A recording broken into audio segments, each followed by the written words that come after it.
Hevserokê Giştiyê Dem Partiyê Tuncer Bakırhan derbarê nêzîkatî û siyaseta dewleta Türk alhemberî Bakur Rojhilatê Sûriyê de axivî. Bakırhan diyar kir divê Tirkiye li Sûriyê siyaseteke ku hemû aliyan hembêz dike bimeşîne.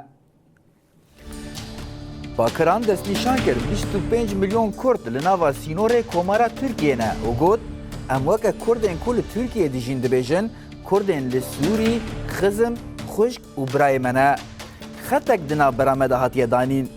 Birayek li vî alî û yek li wî alî maye. Parastina mafên wan jî divê wezîfeya te be. Divê Tirkiye vê erkê bigire ser xwe. Bakırhan da zanîn Kurd ji bo Türkan û Tirkiye tu carî gefnînin û got yeqîn bikin dema 5 an jî 10 salên din rayedarên Kurd ên li Sûrî werin vê derê ji ber ku wê bêfêm kirin kêmasî û şaştî hatine kirin.